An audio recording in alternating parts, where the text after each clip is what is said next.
Start. So thank you all for coming today.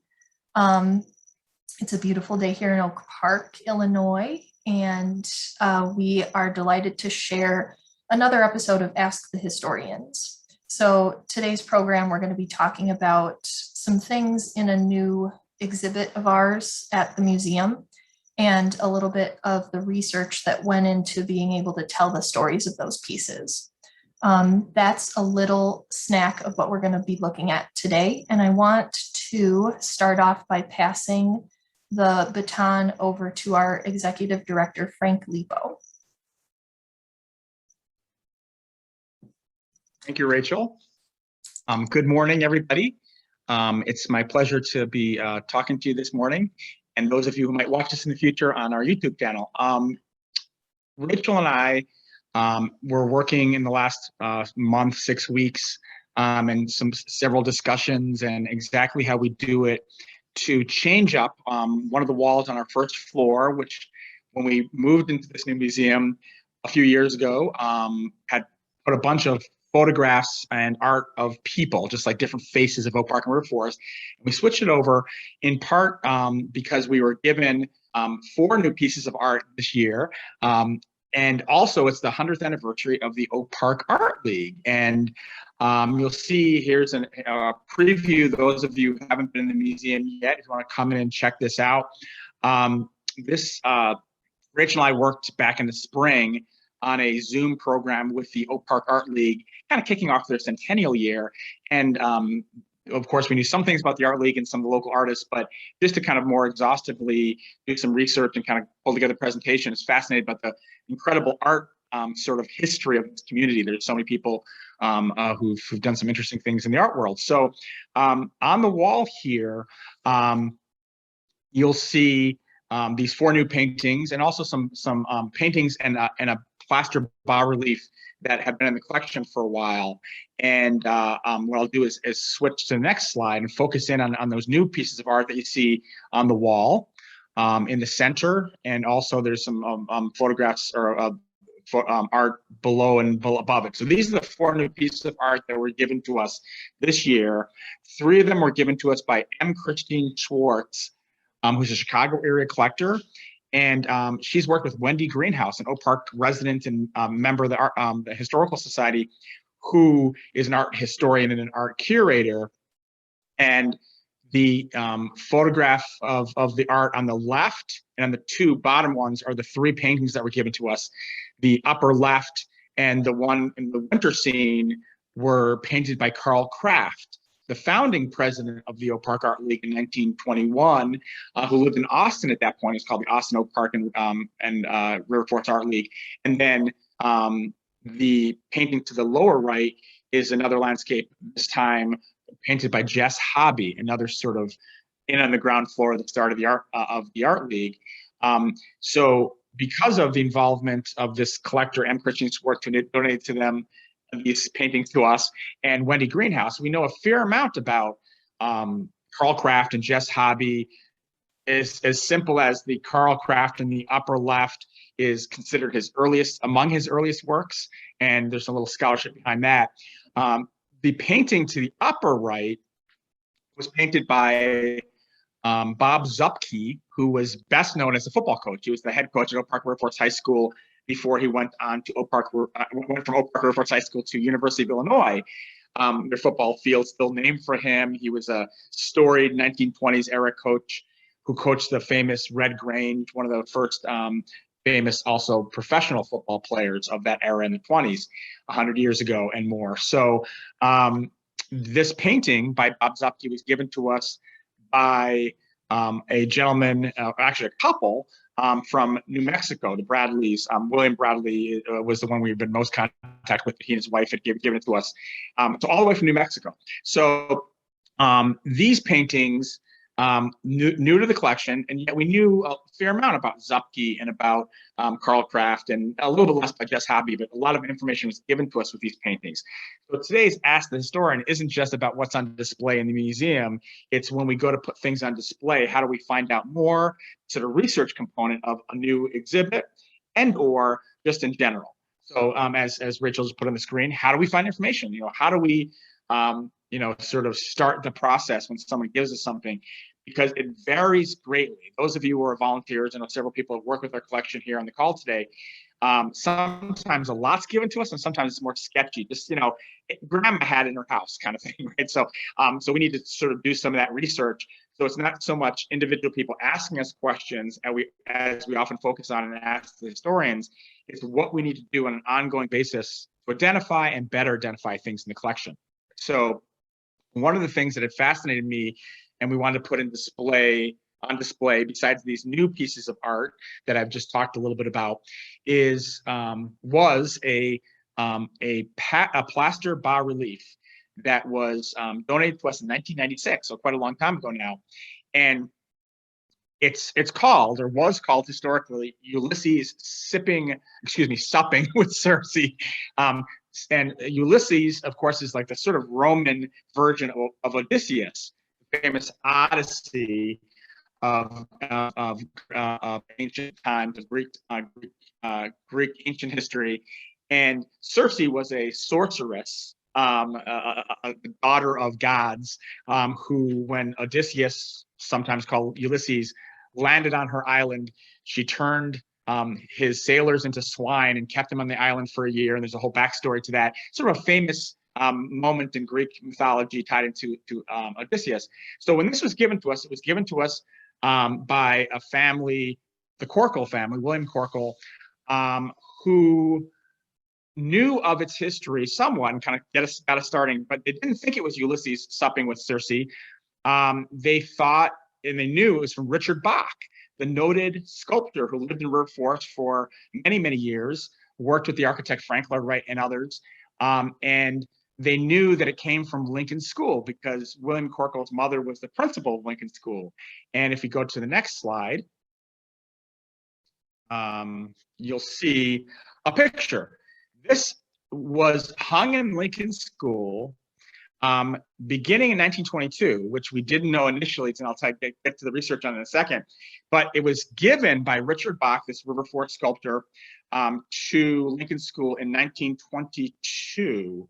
And this was the 1889, I believe it was, Lincoln School that was replaced in 1959 by the current Lincoln School there at Lake Street, adjacent to, kind of next to the old Harlem School, the circa 1859 school in River Forest, which is now the District 90 headquarters for the River Forest Elementary School. So this is where this plaster bas-relief hung originally.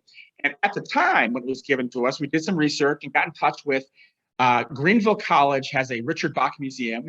His children gave a number of materials, a number of his artwork, and also some of his writings and things to Greenville College, which is east of St. Louis in sort of southwest Illinois.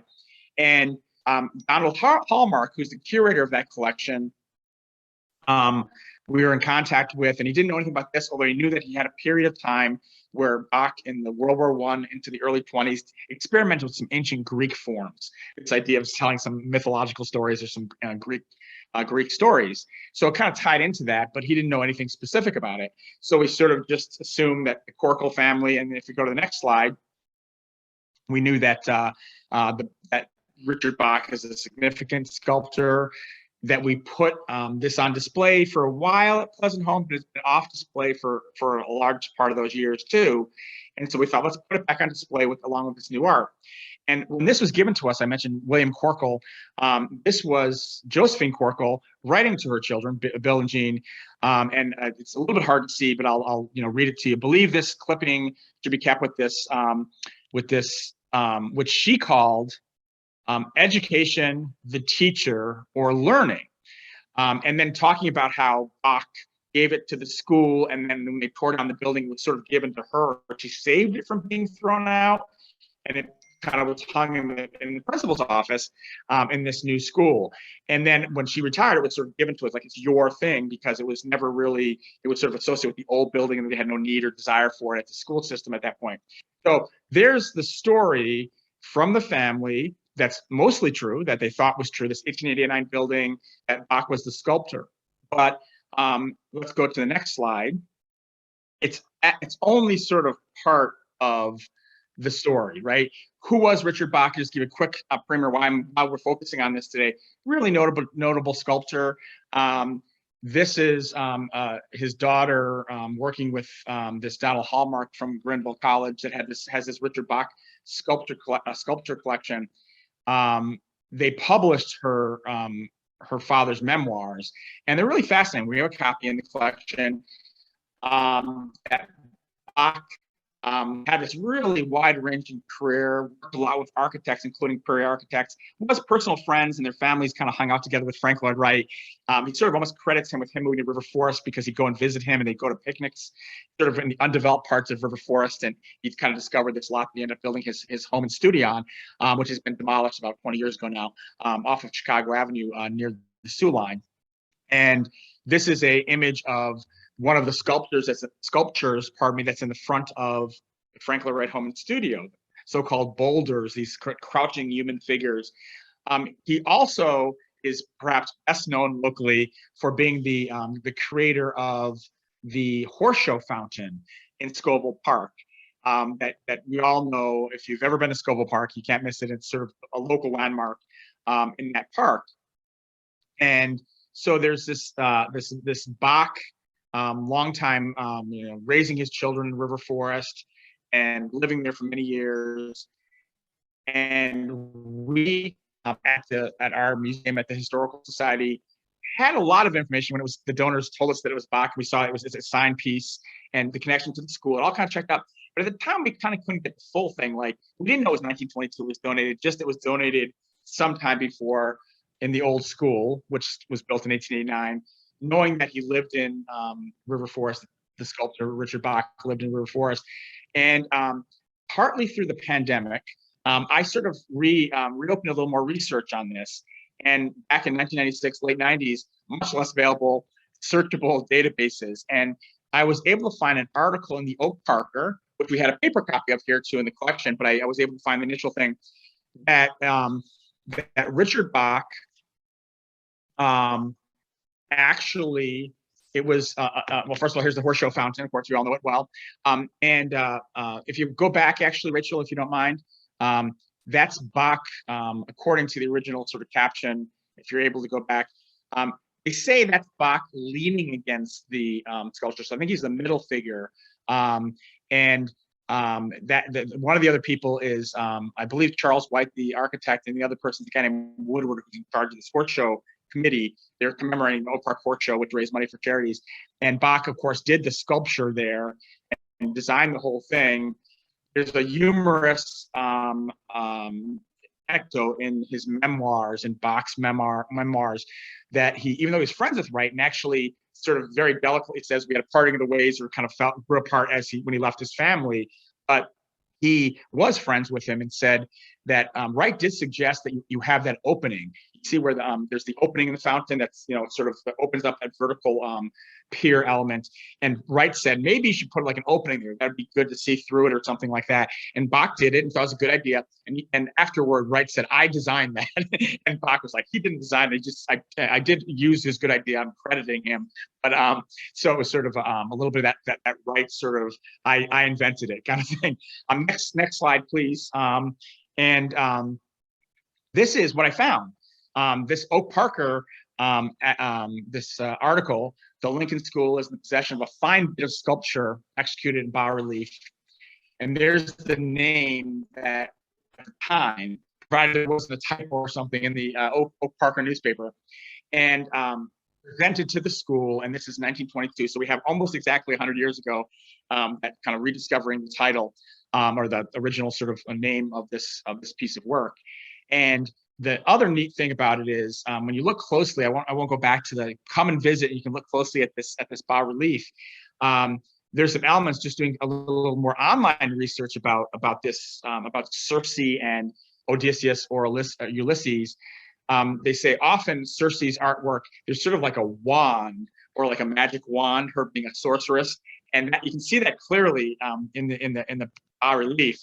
And you can see why they would have thought it was like a teacher and a student, because he's like sort of facing this woman. But it's clear from the story, knowing that it was Ulysses and Circe, that's like a sign of her being sort of her magic wand, so to speak, where she was going to do this magic on him and his sailors. So if we go to the next slide. And so one of these things, oh, I'm sorry, I forgot that. So I'm going to sort of pass the baton back, talking to the magic wand, pass the baton to Rachel, and she'll tell you a little bit more about who is this guy. But that's sort of the process a little bit. We also have this initial discussion. Somebody gives us something that they say, wait a second, here's what this is. And often there's some details left out or something's been a little bit lost in the translation. So making the connection years ago to confirm that it was a Bach piece, seeing it's a signed piece, knowing it came from Lincoln School was part of the story. But now on display, we have the proper title and the exact year it was given to River Forest Lincoln School, and a little bit more of that backstory. So on to Rachel about who is this guy. Thank you for your time. Thank you, Frank.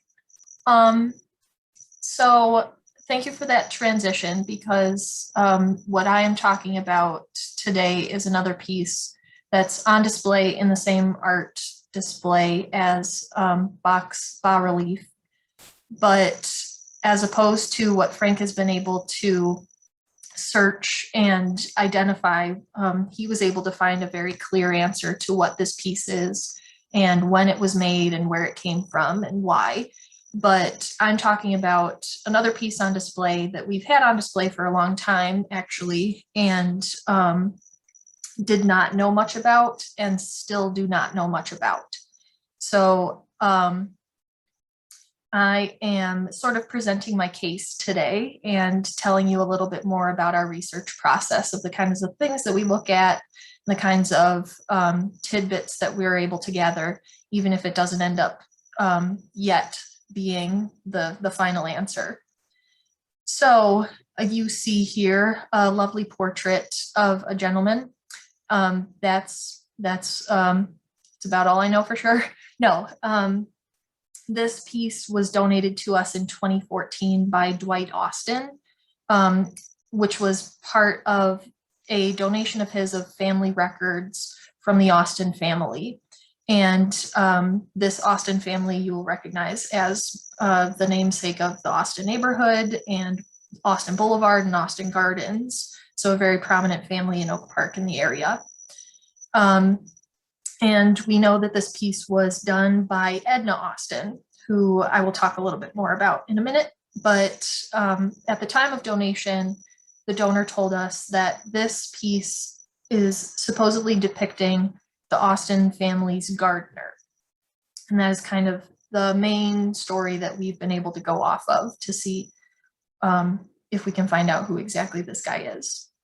So I have always enjoyed telling people that when they come into the museum, because this piece has been part of the display that this new artwork comes after a wall of pieces that we've had on display since the museum opened in 2017. So this piece in particular has been on display the whole time that we've been at this location at Oak Park River Forest Museum. So since 2017, I've loved telling people that this is the Austin's gardener, because that's all we've known or think that we've known so far. And people love that story. And it's a beautiful piece of artwork, but that might be all we know so far. So I really wanted to see, now that we have it in a new display, if we could find out who exactly this person was. So again, I'll say what we do know is that the painting is signed by Edna Austin, and we know a little bit more about her. So Edna Austin came to Oak Park in 1902, and she married Henry W. Austin Jr. in 1904. The couple lived in the Austin house that was located at Lake Street and Forest Avenue within what is now Austin Gardens, from the time of their marriage until Henry Austin passed away. So Edna was part of a lot of local organizations and a very remarkable philanthropic woman.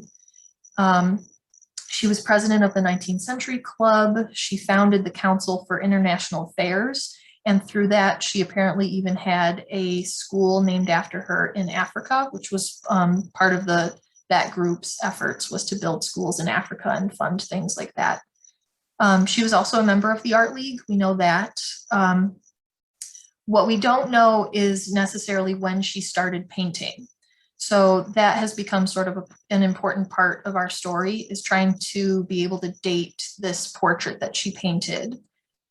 We don't really know that, because what we've been able to find, and I say we, I'd like to give all of the credit of what I'm speaking of today to our volunteer, Debbie Mercer.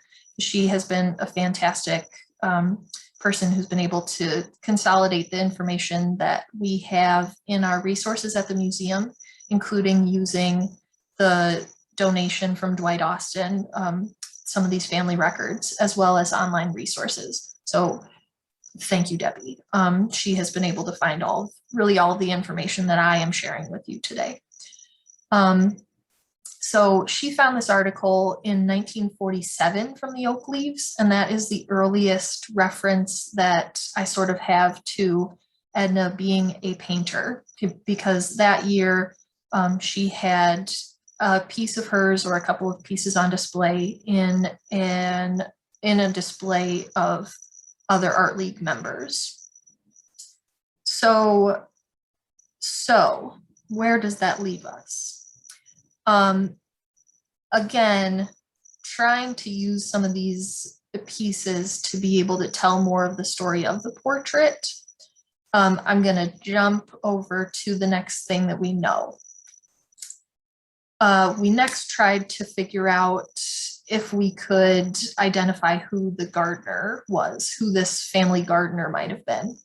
And we found reference to a guy named Amel Henkel. So he is pretty well documented as being a pretty long time family, working for the Austin family. The first reference that we found has been in 1915, when he is living at 1022 Lake Street, which is the address of the Austin family house. That year, he is listed in the Oak Park directory as working for Fred Knoop, who had a grocery store on Lake Street.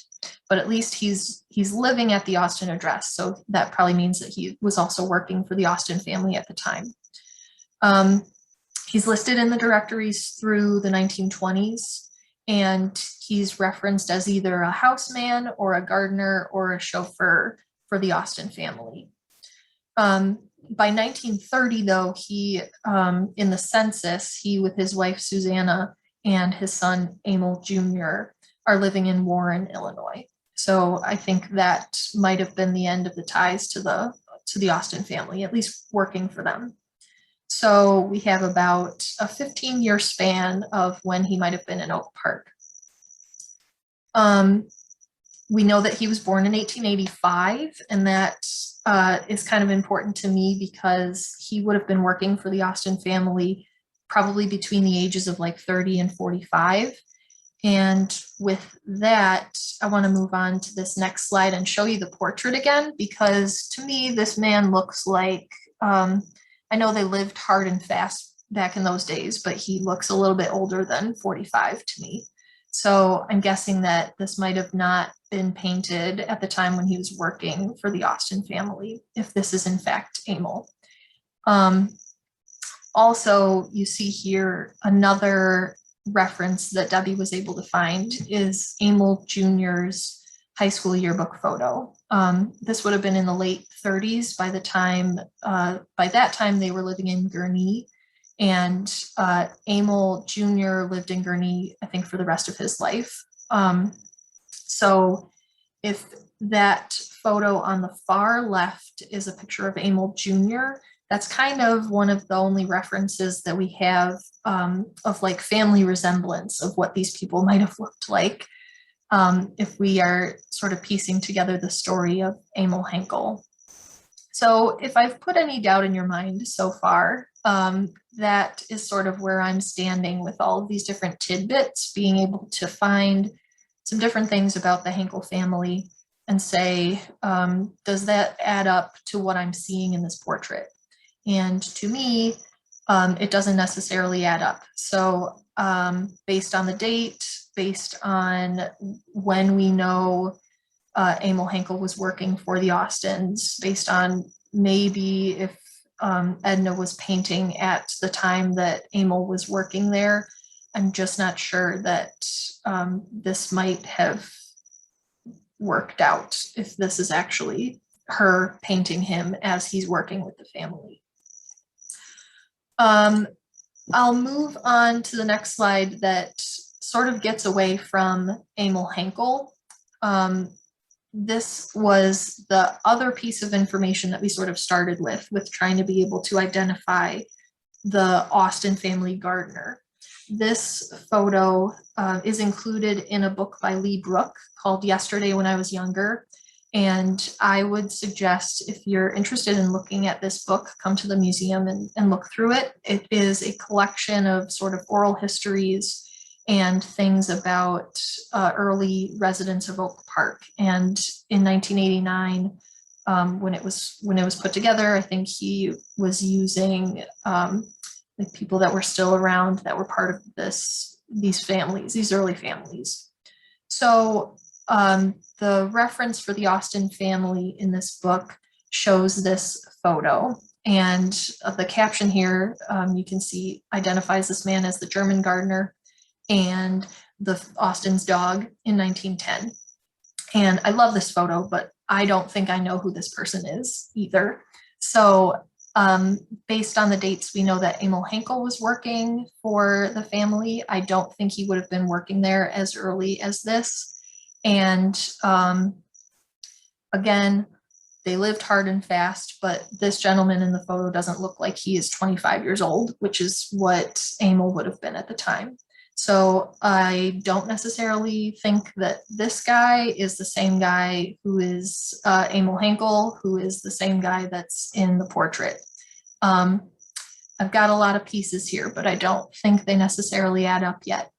So with that, I want to sort of end my rambling and emphasize again that with some of the stories that come into us with donations, they are often very helpful, but we need to be able to use those with a grain of salt sometimes to try and get the full story of things. And what I leave you here with today is an example of when we have a lot of different tidbits that don't necessarily add up. Hopefully over time we can find more information and be able to put more of these pieces together and really identify all of these different people that I'm talking about today. I also just want to emphasize that I am sort of skeptical about a lot of this stuff because the Historical Society here, we have the authority as far as the resources that we have to look at to be able to identify things for sure. But when we're not definitive on stuff, then we try not to make up or assume. We always are looking for definitive answers to be able to say, I know this, and therefore pretty sure this is what this is. Or if we are doubtful, then I'm going to let you know that we're doubtful. And here is why.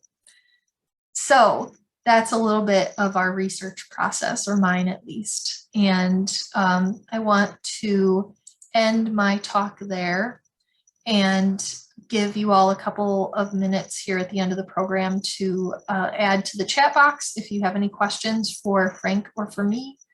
And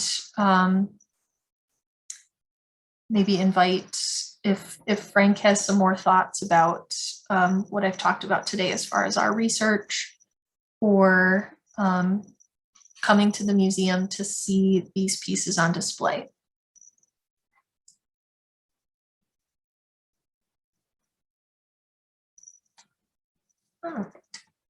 So I guess I'll take another moment to remind everybody of some upcoming events. So I would like to invite everybody to look at our website if you are able to. We have some walking tours this weekend on On Saturday, we'll be doing a tour in River Forest along Thatcher and talking about some of the houses and families that were prominent in that area. And on Sunday, we'll be doing a tour in Forest Home Cemetery west of the Des Plaines River, which is an area that we don't normally get to on our annual cemetery walk. Our annual cemetery walk is scheduled for October 17th.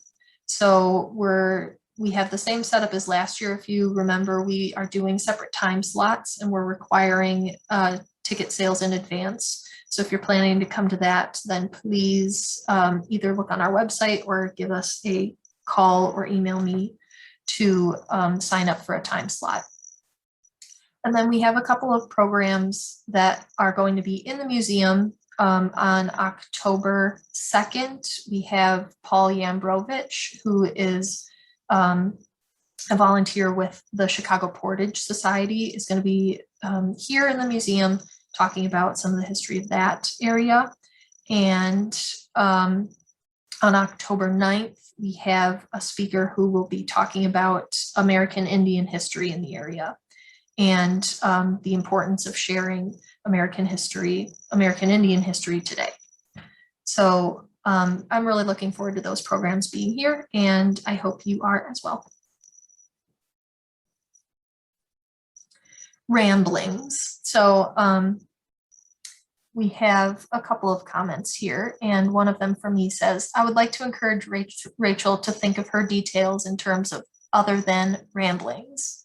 So thank you, because it seems to me, especially when we're in the middle of doing research, all of these pieces, when they don't fit together, it seems like, why does it matter?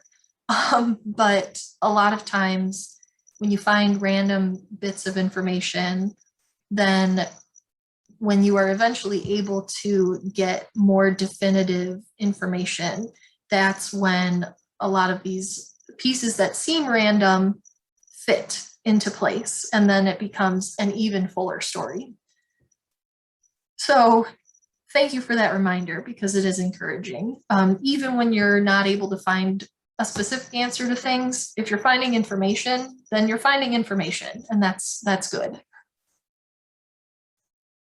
And somebody reminded me to look at census records for the Austin's address, which we, I shouldn't say we for that, Debbie Mercer was able to do for some years, but not others. So that's definitely an area where we have room to be able to look more closely and see if we can find more references to gardeners that would have been working with the Austin family.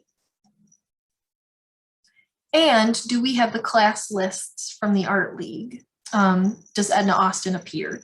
So very quickly too, we have a book that was written in 1940 of the history of the Art League, and which is celebrating, I'll again say they are celebrating their centennial this year.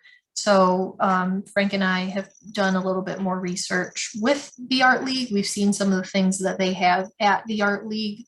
And I would bet that they have some more documents like that we can date her back a little bit farther, as far as like from the start. I'm betting that they were part of the Art League very early on, but in 1940 at least, that book lists them as life members. So they were definitely part of the group at the time.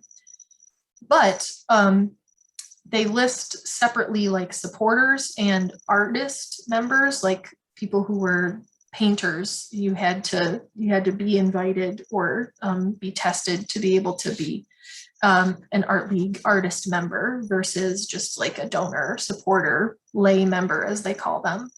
So the Austin family was lay members at the time, which means that Edna wouldn't have necessarily been an artist member.